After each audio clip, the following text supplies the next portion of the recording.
आइए हम दुआ करेंगे। प्रभु धन्यवाद देते, आपकी महिमा करते, आपके नाम को ऊंचा उठाते हैं। फिर एक बार हम आपको सजदा करते हैं प्रभु जी, इस समय के लिए, इस वक्त के लिए।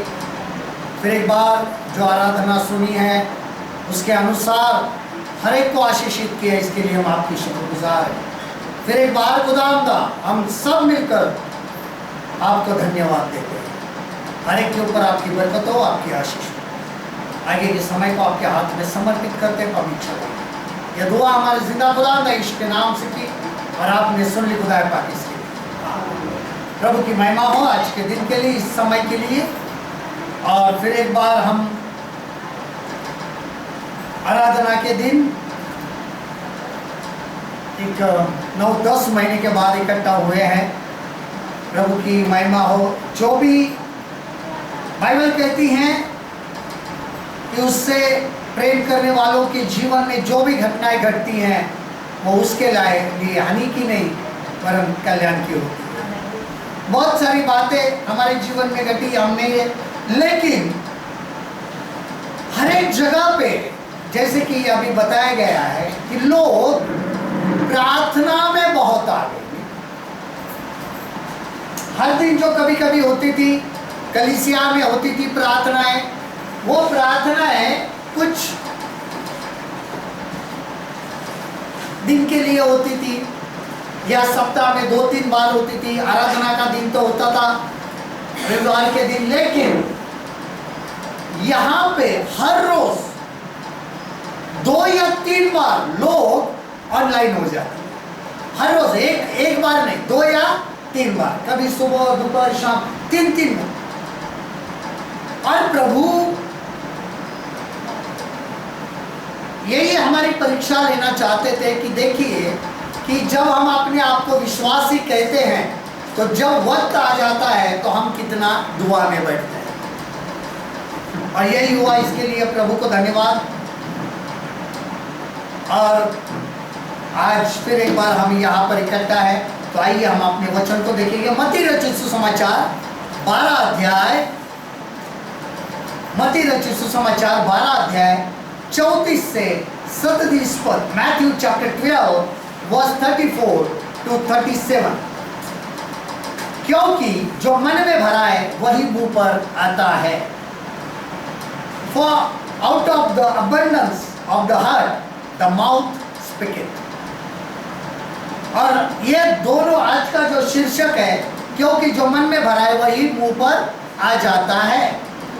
इसके अंदर मधुर वचन और कड़वे वचन, मधुर वचन और कड़वे वचन। तो हम पढ़ेंगे मत्ती 12 अध्याय 34 से लेके 37। Matthew chapter 12 verse 34 to 37। हे सांप के बच्चों, तुम बुरे होकर कैसे अच्छी बातें कह सकते हो? क्योंकि जो मन में भरा है वही मुंह पर आता है।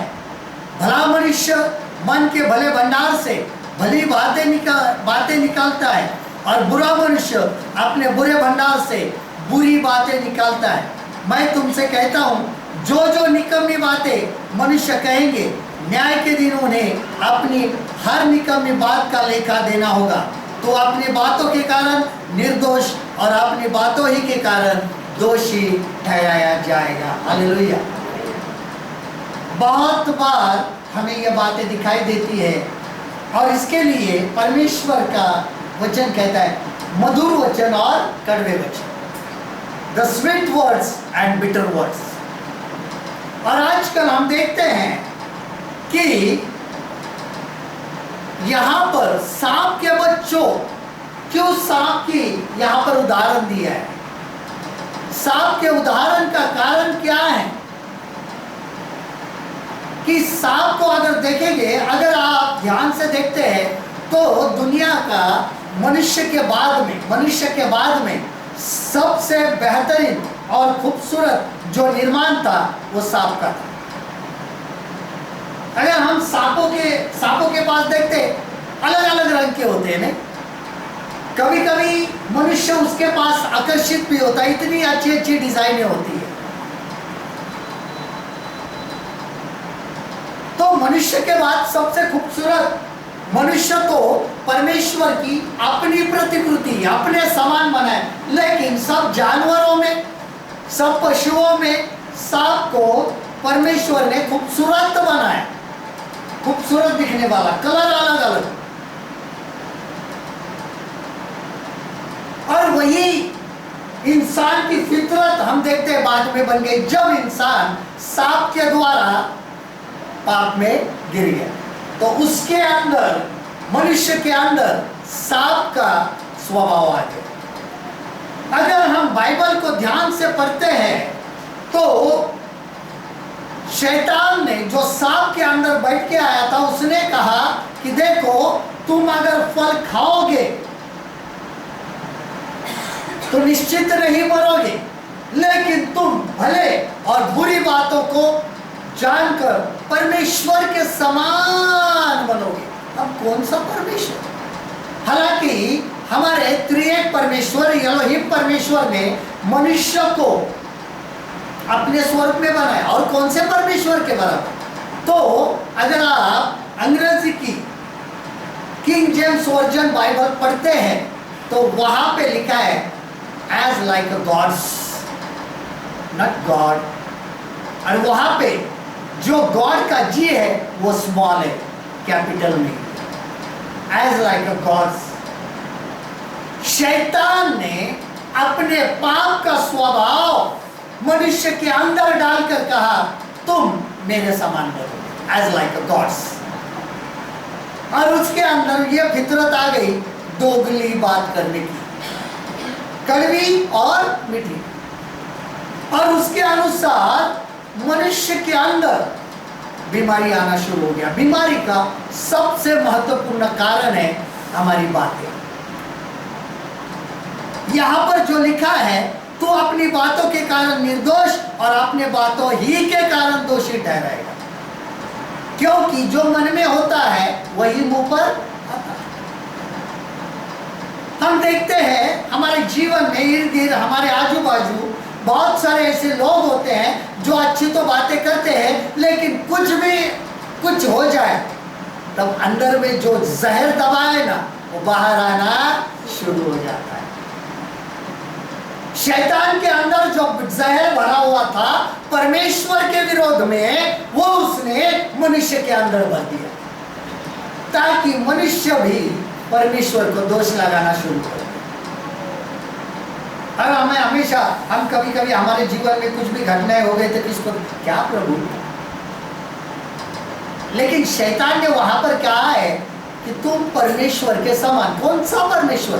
जो अपने आप को परमेश्वर कहता है, कि बाइबल कहती है वो हमेशा दोष लगाने वाला है, उसका नाम क्या है? शैतान। शैतान के मतलब होता है दोष लगाने वाला, विरोध करने वाला। और वो हमेशा किसके ऊपर दोष लगाता है? परमेश्वर के ऊपर। वही स्वभाव किसके अंदर आ गया? मनुष्य के अंदर। अब कुछ भी हो, मनुष्य ज्यादा करके किसको दोष लगाता है? और यही बात होती है मधुर वचन और कड़वा वचन। और जब तुम बातों से दोषी ठहराए जाओगे, अब मनुष्य बातें करने लगा और अपने आप को दोषी ठहराने लगा। देखिए, जितनी तुम ज्यादा बातें करोगे उतना अपने आप को परमेश्वर के द्वारा दोषी ठहरा के, क्योंकि परमेश्वर दोषी नहीं ठहराता है। यहां पर लिखा है तुम अपने बातों के कारण निर्दोष और अपने ही बातों के कारण दोषी ठहराए जाए। इसके लिए बाइबल कहती है तुम्हारा जवाब हाँ या हाँ, ना तो ना हो, उससे जो कुछ भी अधिक है वो तुम्हारे लिए पाप है। तो हमारे जीवन में जो ये बीमारी, शारीरिक बीमारी, हमारे बात करने के द्वारा हमारे शरीर के ऊपर क्या होता है? परिणाम होता है। और वो परिणाम क्या होता है? देखिए बाइबल क्या कहती है, हमारे अंदर निराशा उत्पन्न होती। क्या उत्पन्न होती है? निराशा। लूका रचित सुसमाचार 24 अध्याय का 17 पद। लूका 24:17, लूक 24:7।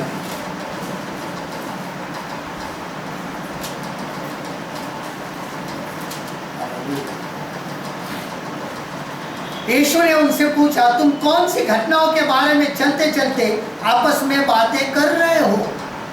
अब उनके अंदर जो निराशा आ रही थी वो बातों के द्वारा आ रही थी। अब क्या करेंगे, यीशु मसीह तो चले जाएंगे। अब दूसरी बात है कि 16 वचन, परंतु उन शिष्यों की आंखें ऐसे बंद कर दी गई थी कि यीशु को पहचान न सके। अब बातें कर रही है कौन? इतने दिन उनके साथ में रहे, अम्माउस गांव का जो रास्ता है वहां पर जब यीशु मसीह पुनरुत्थानित हुए तब इन चेलों को दर्शन दिया है यीशु मसीह, फिर भी पहचान नहीं सके। क्यों? क्योंकि इन चेलों का ज्यादा करके समय कहा जाता था, पता है, बातें करने,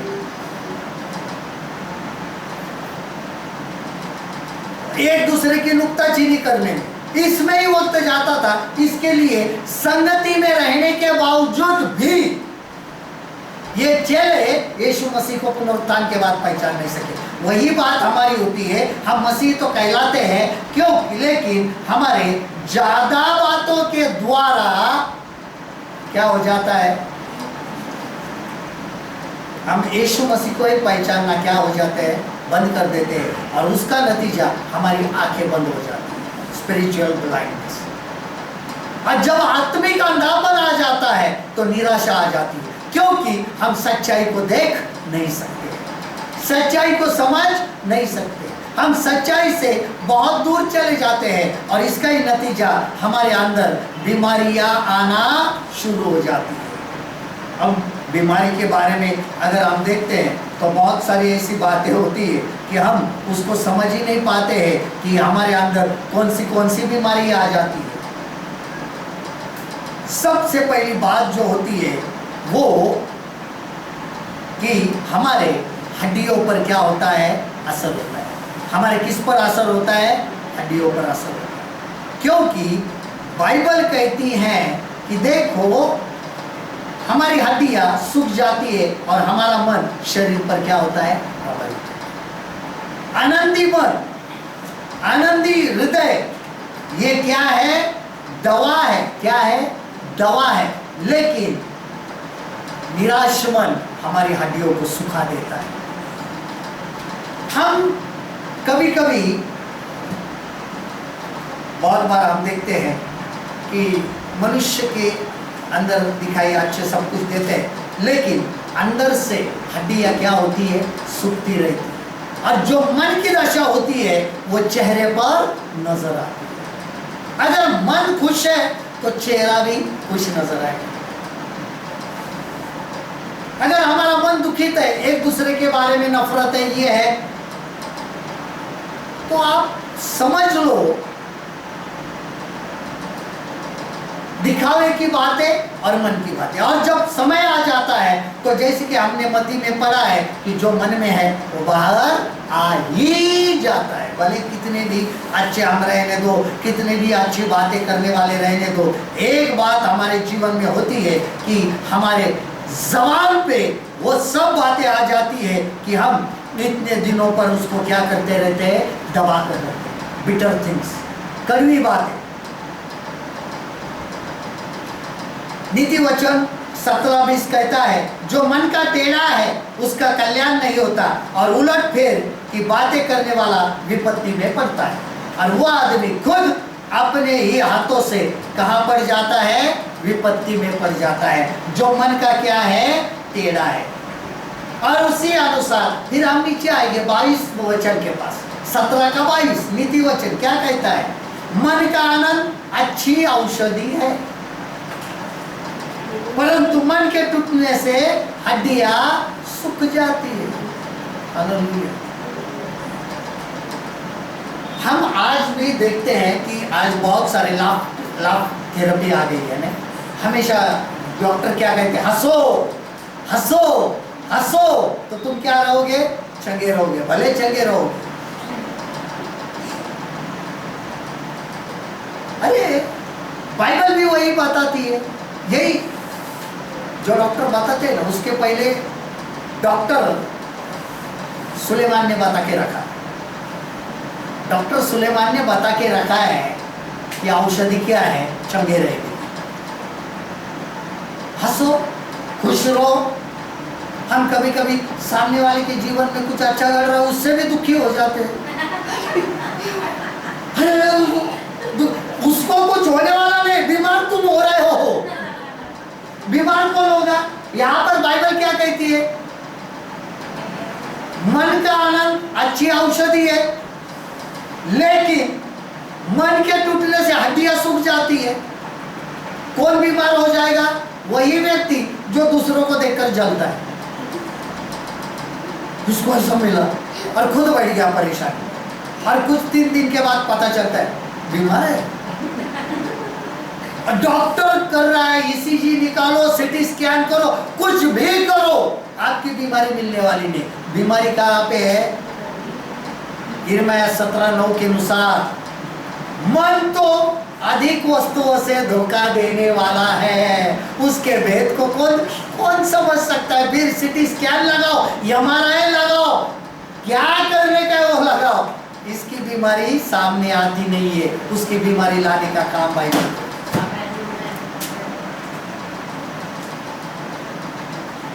खुश रहो। कभी कभी हम गीत गाते हैं, कुछ मिले या ना मिले प्रभु की, ये गाने के बाद ये जब गाना गाते हैं, कुछ मिले या ना मिले प्रभु की स्तुति। भाई बैठ जाओ यार, प्रभु की निंदा मत करो। बाइबल कहती है प्रभु में सर्वदा आनंद। दूसरों को बताएंगे, अरे बाइबल कहती है प्रभु में आनंद करो, और हम कुछ उसका हिस्सा, मेरे पास कुछ नहीं। और फिर हम खुद क्या हो जाते हैं? उसको कोसना शुरू कर देते, उस व्यक्ति को कोसना शुरू कर देते। लेकिन देखिए बाइबल क्या कहती है, नीति वचन 14:13,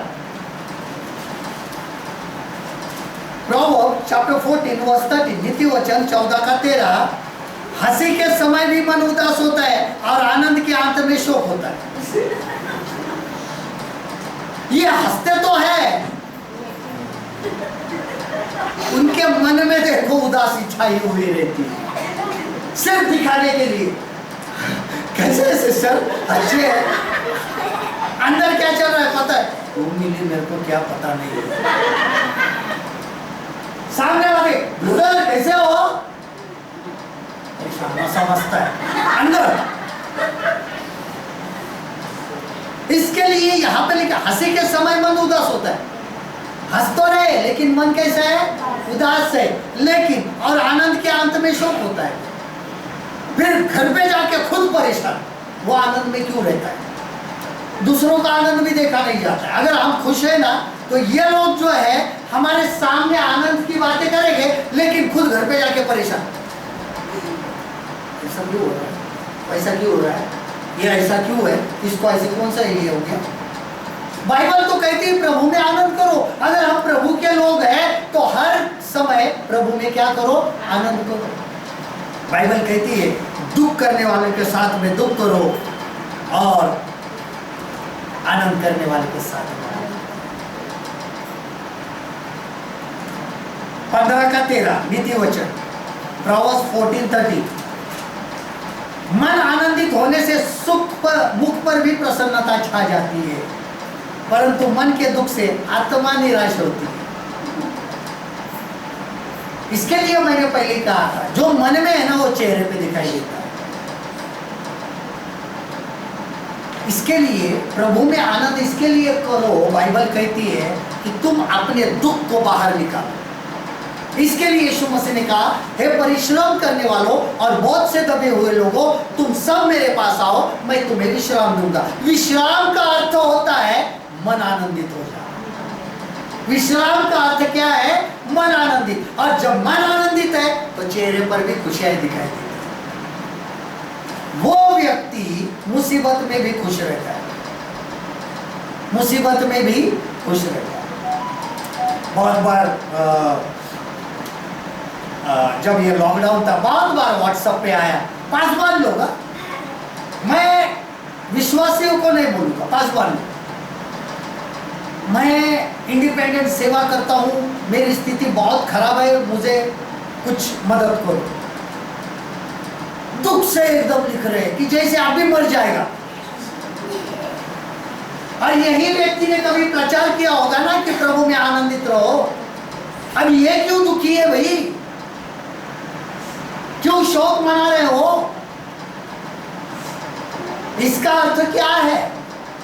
इसका अर्थ यही होता है, ये व्यक्ति परमेश्वर के संगति में नहीं चलते।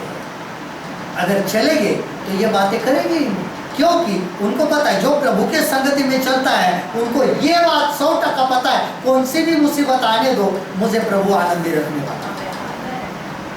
कुछ भी होना हमारी जिंदगी में ये हो जाते। अब देखिए 15 का 15 क्या कहता है? दुखिया के सब दिन दुख भरे रहते हैं, परंतु जिसका मन प्रसन्न रहता है वह मानो नित्य भोजन में जाता है। कितनी बड़ी बात है। एक मसीह व्यक्ति और परमेश्वर के दास को ऐसा होना चाहिए, भले ही उसके घर में कुछ नहीं है, लेकिन जब वो बाहर निकले तो ऐसा लगे कि ये चिकना चिकना भोजन खा के आया है। वही मैंने कहा ना, कुछ मिले या ना मिले प्रभु की, लेकिन हकीकत में चेहरे पे दिखाई नहीं देता है ना। स्तुति कहाँ दिखाई देती है? फिर लोग कहते अरे ये मसीह लोग हमेशा रोते ही रहते। क्यों?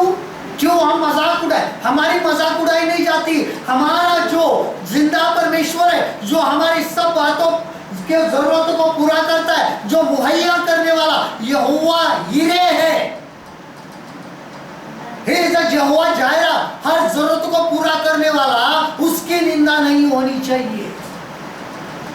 हमारे चेहरे के ऊपर हमेशा खुशी रहनी चाहिए, तब पता चलेगा कि हमारा दिल भी खुश है। हमारा मन खुश है तो चेहरे पे नजर आता है। बहुत बार हमने देखा है कि मैं एक बात बहुत हर बार कहता हूँ, अब जो मैं करता हूँ तो जो सच्चाई वही करता हूँ। कभी भी किसी को फोन किया, कैसे हो? नहीं ना पास्टर, कुछ नहीं ना, ये प्रॉब्लम है, ये समस्या है।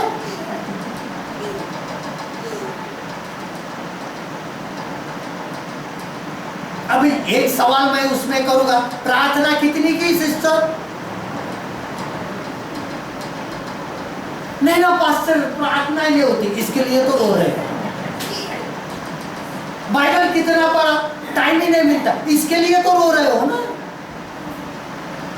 अगर ये भोजन खाओगे, उसके संगति में बने रहोगे, तो मन का जो आनंद है वो चेहरे पे नजर आएगा। मन आनंदित होना एक मनुष्य के लिए, नहीं तो हड्डियों को सुखा देता है। वो हमेशा, वो आदमी कभी चंगा हो ही नहीं सकता, हमेशा कभी भी कुछ। हम प्रभु को कितना वक्त देते हैं, हमारे चेहरे पे खुशियां क्यों नहीं है?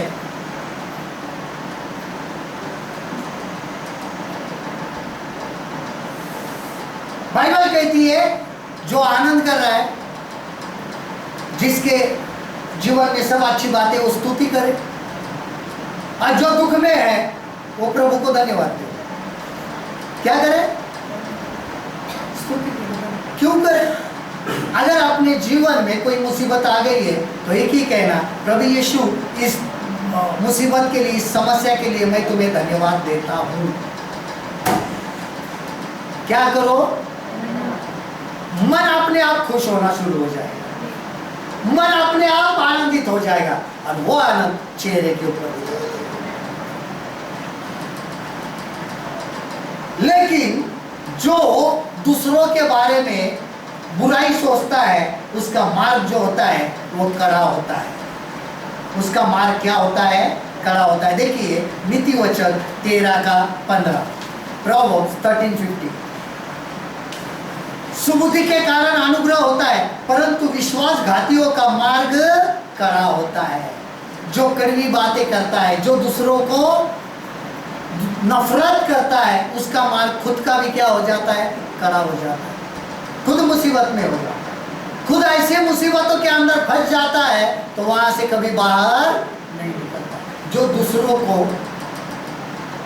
दुख में देखना पसंद करता है, वो खुद दुख में गिर जाता है। मसीह लोगों का एक ही जीवन होना चाहिए अपने जीवन में कि दूसरों को इसमें देखो, सुख में देखो, तब हम आनंदित हो। मन में ऐसी बातें कभी मत रखो कि जो आपके चेहरे के ऊपर नजर आए। बहुत सारे लोग हैं, बहुत सारे लोग रहते हैं, लेकिन जब अगर उनको पूछे कैसे ठीक है, अरे हाँ ठीक है, लेकिन जो चेहरा है ना वो जवाब देता है, ये झूठ बोलता है। क्या बोल रहा है? झूठ। क्यों? वो खुशी चेहरे के ऊपर बोलने से पहले दिखनी चाहिए, बोलने की जरूरत नहीं होनी चाहिए कि ये आदमी दुखी है। पूछना भी नहीं चाहिए किसी ने कि कैसे हो, सुखी हो या दुखी हो। उसको चेहरे के ऊपर है, अरे ये तो बिंदास आदमी है।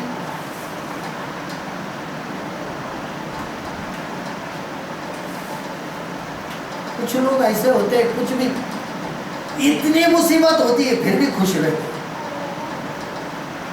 क्यों? मन आनंदी है। दूसरों के लिए अपने मन को कड़वा मत करो, वही कड़वापन तुम्हारी हड्डियों को क्या कर देता है? सुखा देता है। तुम्हारे हड्डियों को क्या कर देता है? सुखा देता है।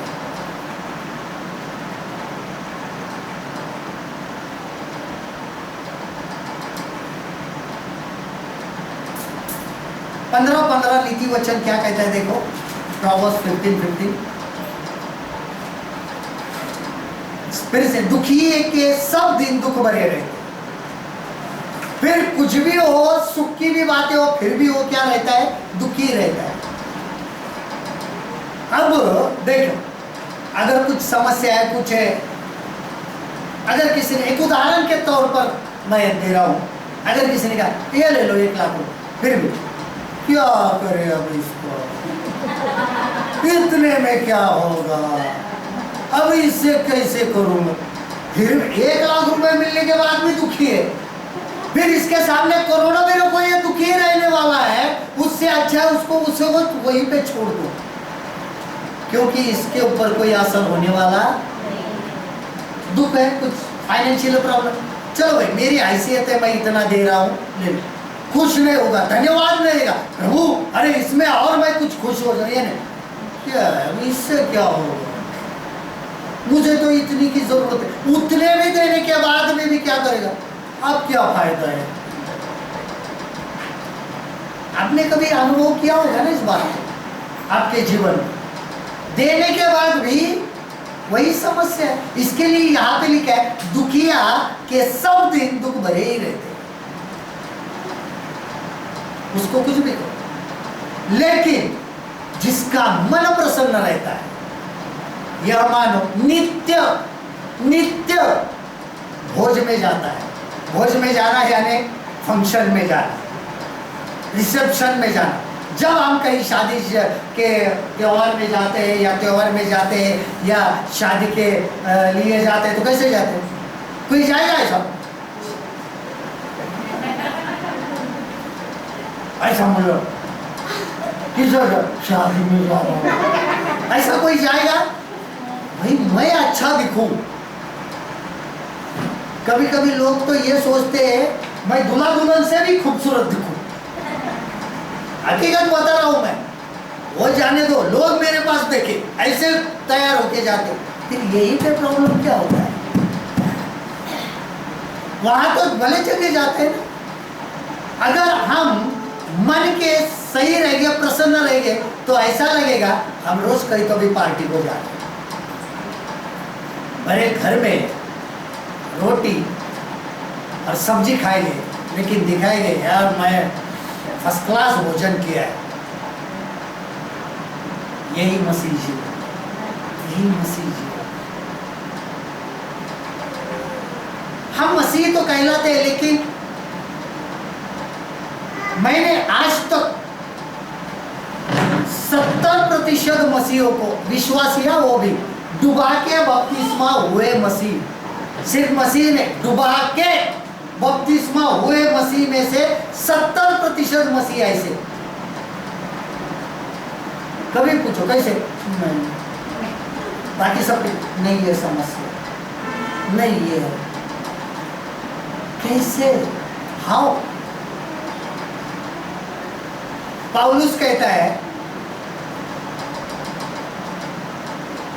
मैं रोज मरता हूं, I die daily, I die daily, मैं रोज मरता हूं, रोज जीता हूं। मैंने उसको आनंद की बात बताई, मालूम है क्या? आई डाई डेली ना, आई डाई डेली। क्यों? आनंद रहो ना, खुश रहो ना। आई डाई डेली का मतलब ये नहीं कि इतना बड़ा मुंह, क्योंकि उसका हर दुख रोज मरता है और रोज वो आनंदी रहता है। ये बात होती है। आई डाई डेली का मतलब क्या है? उसका दुख रोज मरता है और उसका आनंद हर दिन जीवित रहता है, उसकी खुशी हर दिन जीवित रहती है। इसके लिए वो कहता है डाई डेली। दुख में मर जाता हूं लेकिन सुख में मैं नित्य जीता हूं, सुख में जीता हूं। सुख में कैसा जीता है? आधी जिंदगी तो जेल में गई पौलुस की, अब देखो कितना बड़ा सुख है। खुद का घर बेच के तो भाड़े के घर में रहता था, क्योंकि खुद की प्रॉपर्टी बेचकर उसने रोमन नागरिकत्व खरीद लिया था और फिर तंबू बनाने लगा था। क्या बनाने लगा था? तंबू बनाता था। और इसके लिए पौलुस कहता है हम हमारे हाथ से मेहनत करके खाते हैं, फिर भी हम सुखी हैं।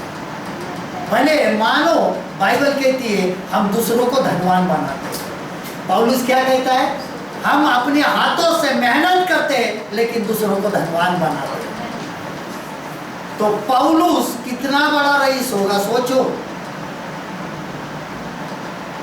धनवान बनाने का मतलब पैसा बांटना नहीं होता है। ये आपकी दुआ से दूसरा खुश रहे, आपकी दुआ से दूसरे के हर चीजें मुहैया हो और वो उसकी बढ़ोतरी हो, उसके परिवार में बढ़ोतरी हो, उसके नौकरी में बढ़ोतरी हो, उसके बिजनेस में बढ़ोतरी हो। तो एक दुआ करने वाले से वो व्यक्ति अगर बढ़ता है तो धनवान कौन है? तो खुश हो जाओ, आपके जैसा धनवान कोई भी नहीं है। लेकिन बुरे मन वाले के वचन यहाँ पे जो बातें हैं, म्यूटिलियम, यानी उसका अर्थ होता है माया, छल, ढोंग, स्वांग। नीति वचन 26 अध्याय, नीति वचन 26 अध्याय, प्रोवर्ब्स 26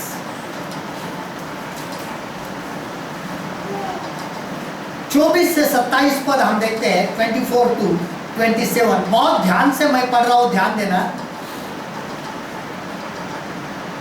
23 से मैं पढ़ता हूं, चलो। जैसे कोई चांदी का पानी चढ़ाया हुआ मिट्टी का बर्तन हो, वैसे ही बुरे मन वाले के प्रेम भरे वचन होते। किसके समान? जैसे मिट्टी के बर्तन के ऊपर चांदी चढ़ाई गई है, कितनी भी चांदी सोना चढ़ाओ अंदर से मिट्टी है। बाहर से तो अच्छा, हम प्रभु में आए हैं लेकिन मन अंदर का मिट्टी है। बाहर से चांदी है, सोना है, अंदर क्या है देखो। वैसे बुरी मन वाले के प्रेम भरे वचन होते। प्रेम तो करते चांदी के जैसा, सोने के, अंदर मिट्टी है, कभी फूटेगा पता नहीं है। देखिए, जो बैरी बात से तो अपने को भोला बनाता है परंतु अपने भीतर छल रखता है। कैसे? कितना दुख भरा मुंह करते हैं प्रार्थना करने के लिए, हम ऐसा नहीं करेंगे आगे के बाद। एक दिन पता चलता है क्या है, पक्का पता चलता है अंदर क्या है ना? अनुभव होगा, हर एक विश्वासी को अनुभव होता है। ऐसे लोग आपको मिलेंगे आपके सामने जो बहरी बात से तो अपने भोला बनाता है। क्या बनाता? बोलता है प्रार्थना भी बैठेंगे ना,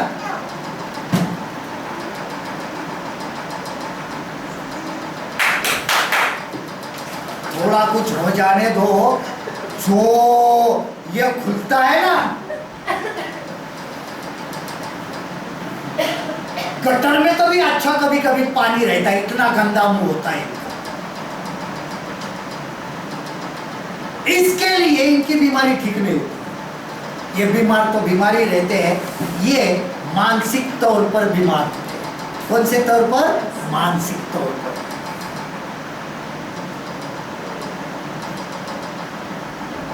एक बात याद रखना, भले पासवान हो, विश्वासी हो, जो एकदम समझ जाना कहीं गड़बड़ है, जिस दिन उसको आप अगर उनकी परीक्षा लेनी है ना, सिर्फ उनको थोड़ा सा गुस्सा दे दो, जो गालियां शुरू हो जाती है ना, तो आपने जिंदगी में कभी झोपड़पट्टी में नहीं सुनी होगी, इतनी गंदी गाली मुंह से निकलती, तब पता चल रहा ये है क्या।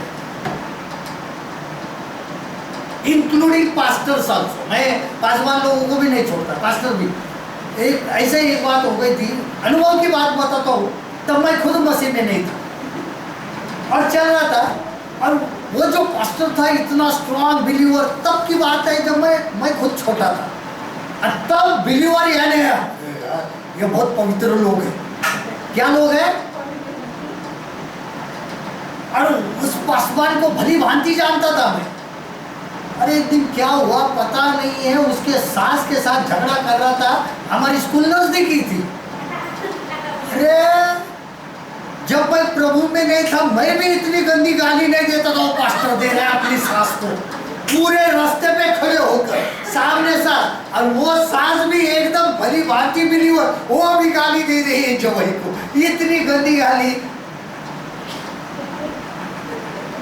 एक बात आ गई, विश्वासी क्यों बनना है ठीक। इस कारण प्रभु में कोई नहीं आता है, इसी कारण प्रभु में कोई आता नहीं है। और दूसरी बात, गाली तो गाली, झूठ बात बोलो, झूठ।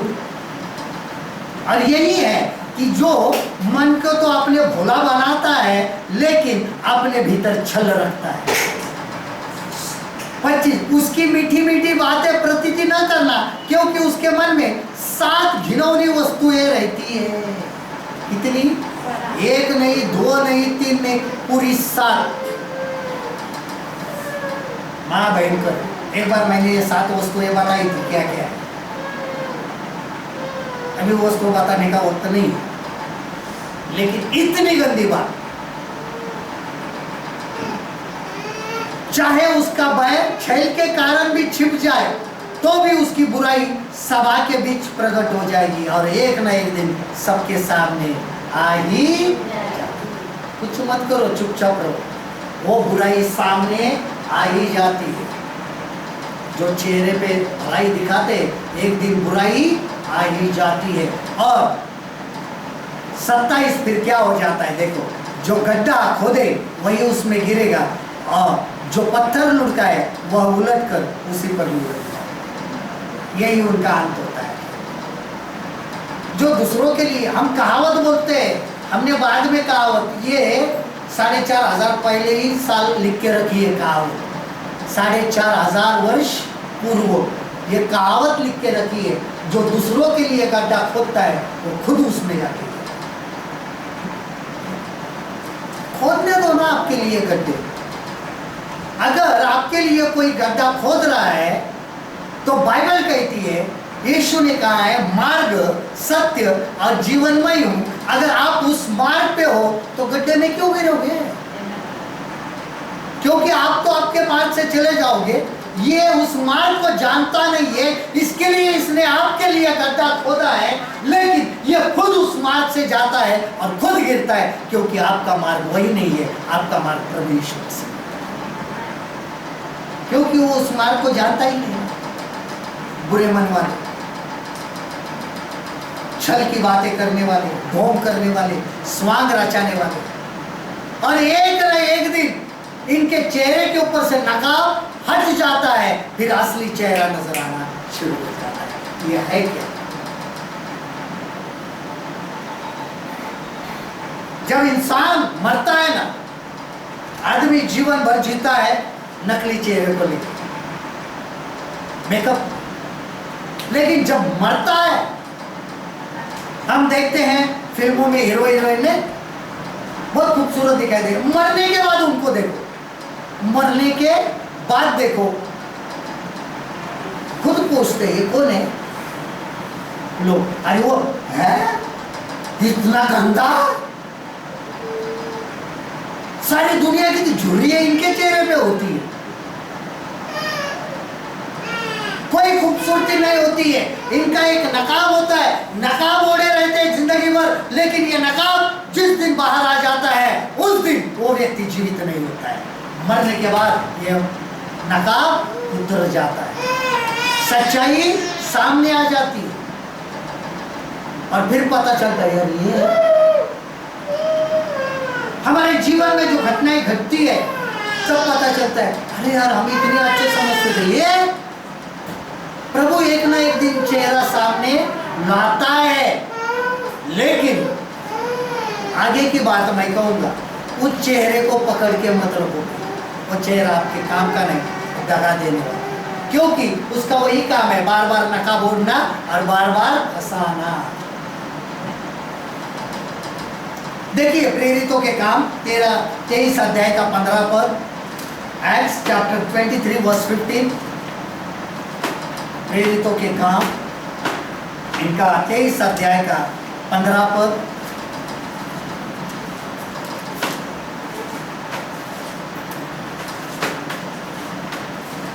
इसलिए अब महासभा के सदस्यों तथा सेनापति को समझाओ कि वे उसे तुम्हारे पास ले आए, मानो तुम उसके विषय में और ठीक जांच करना चाहते हो। हम उसके यहाँ पहुँचने से पहले ही मार्ग में उसे मार डालने के लिए तैयार रहेंगे। किसको? पौलुस को। लाओ उसको, पूरा तैयारी करो। हमारे लिए भी शैतान ऐसी तैयारी बहुत करता है लोगों के द्वारा। पौलुस के लिए भी की थी कि हम उसको रास्ते में ही मार डालें, हमें बीच में ही मार डालने के लिए हमेशा कोशिश रहती है। पति पत्नी को मार डालने की कोशिश करता है, पत्नी पति को मार डालने की कोशिश करता है अपने जीवन में, लेकिन परमेश्वर हमें उस गड्ढे में से बचा लेते हैं अगर आप उससे प्रेम करते हैं तो। जिनसे वो प्रेम करता है उनको बचा भी लेता है। हमारे जीवन में यह घटना है क्यों घटी है यह पता नहीं चलता है, लेकिन ऐसे चेहरे के मनुष्य से हमें बचा के रखते हैं जो मन के छल करने वाले होते हैं। और फिर आप देखोगे उनका खुद का जीवन दुखी हुआ होता है और फिर उनके चेहरे पे वो दुख नजर आता है। जो आपको दुख देने की कोशिश की वो खुद दुखी हो जाता है। क्यों हम दूसरों के ऊपर जले? क्यों हम दूसरों के लिए जलन रखें? ये मसीह जीवन है। मसीह ने हमको प्रेम सिखाया है। क्या सिखाया है? प्रेम सिखाया। हमें प्रेम सिखाया। हमारे जीवन के लिए बहुत महत्वपूर्ण बात है एक मसीह होने के नाते। हमारी जिंदगी कैसी चल रही है अपने और कुछ भी करो, कोई फिक्र मत करो। अगर आप प्रभु में चलते हो, प्रभु के संगति में रहते हो, तो आपके विरोध में कोई भी आ जाए, आपके सामने अच्छी बात करने वाला आ जाए, लेकिन एक ना एक दिन प्रभु आपके सामने उसकी सच्चाई प्रकट करता है। तब प्रभु को हम धन्यवाद देंगे। अच्छा हो गया प्रभु बचा लिया, अच्छा हो गया मेरी जिंदगी से चला। हमारी जिंदगी से किसी को चले जाना, प्रभु को धन्यवाद दो। क्यों? क्योंकि उस वक्त हमें सिर्फ उसका अच्छा चेहरा दिखाई देता है, लेकिन एक दिन आता है कि उसकी असलियत हमें पता चलती है और हम प्रभु को धन्यवाद देते हैं। प्रभु मैं बच गया या बच गया। हमें तब पता नहीं चलता। कभी कभी हम एक कहावत सुनते हैं ना, प्यार अंधा होता है। क्या होता है? अंधा इसके लिए होता है क्योंकि अंधेरा होता है ना। क्या होता है? क्या दिखेगा उसमें? अंधेरा है, क्या दिखेगा? लेकिन जब एक रोशनी आ जाती है ना, इतना गंदा मुंह,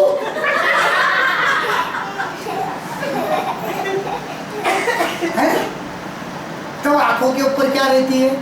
पट्टी बांधे रहती है।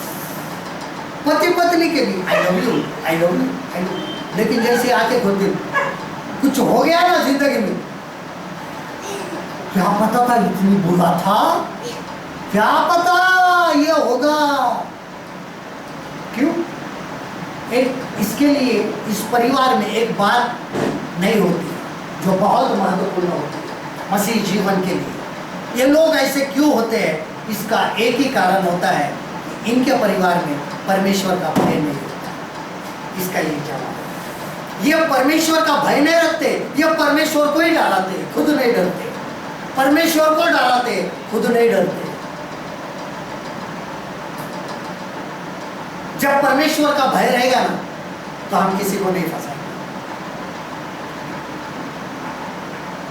और ये लोग जीवन में एक बात याद रखना है, जो छल की बातें हमेशा करते हैं वो कभी परमेश्वर के मार्ग में चलते नहीं है, क्योंकि यहाँ पे लिखा है कि इनका मार्ग जो होता है वो कड़ा होता है। Way of transgression is hard, बहुत कड़ा होता है इनका मार्ग। छोड़ दो उनको, एक दिन आपको भी दिखाई देगा कि आप कहाँ है और वो कहाँ है। ये होता है। इसके लिए प्रभु को धन्यवाद दो। जो भी हमारे जीवन में हुआ है सिर्फ किसके वजह से हुआ है? मधुर वचन या कड़वे वचन, दोनों भी। हमारे जो शब्द है मधुर है, अंदर से मधुर है तो यहाँ से मधुर निकलेंगे, अच्छे निकलेंगे। यहाँ पर कड़वाहट है तो आपके चेहरे के ऊपर दिखाई देगी। भले आप कितना भी अच्छा बोलो, चेहरे के ऊपर नजर आ जाएगा। और एक दिन वो खुद व्यक्ति बिस्तर के ऊपर सोया हुआ नजर आएगा, क्योंकि उसकी हड्डियां सूख जाती है। प्रभु को धन्यवाद दो। आपके जीवन में जो भी घटा होगा वो आपको पता है। आपके मन, आपका जीवन, आपका परिवार, आपका पर्सनल लाइफ है, जो भी घटनाएं घटी है ये आपके जीवन में घटी है। और आज देखो, प्रभु ने अगर आपको अंदर कुछ किया है तो प्रभु को धन्यवाद दो। अच्छा हो गया हम वहां से छूट गए, क्योंकि एक दिन नजर आता है कि उनके मुंह से छल की बातें सुनाई देती है और हमें पता चलता है कि इनका असलियत में जीवन क्या है। प्रभु को धन्यवाद देना है कि प्रभु हमें इससे बचाते हैं। आखिरी वचन पढ़ेंगे, लूका 20:20, लूक 20:20।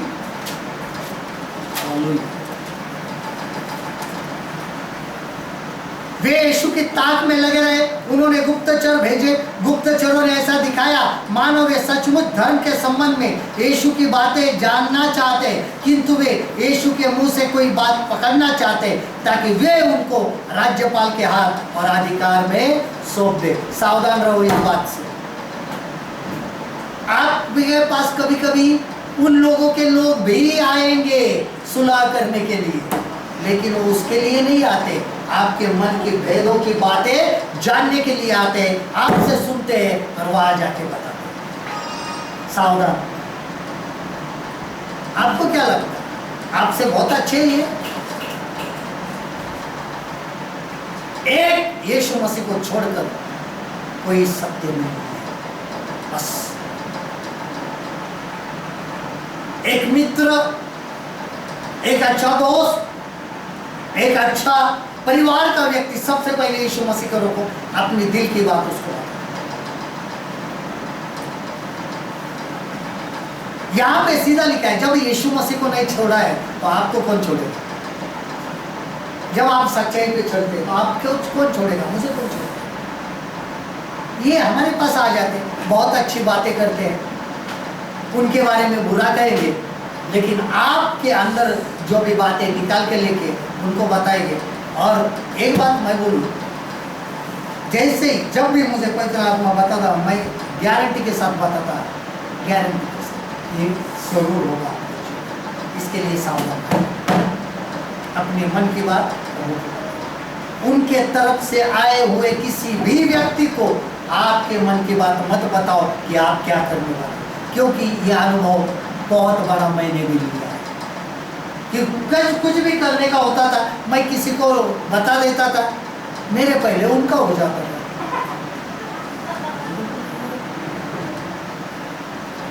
मुझे प्रभु ने बहुत अच्छा सीखा, पवित्र आत्मा। फिर रात को सोने के वक्त पवित्र आत्मा के 2 चाटे खाता था। क्यों बोला उसने? प्रभु वो तो दास है ना प्रभु का, लेकिन मैं कहता हूं ना, क्यों बोला? भले प्रभु का दास होगा वो, उनके भले वो उनसे भी बातें कर रहे हैं, आपसे भी बातें कर रहे हैं,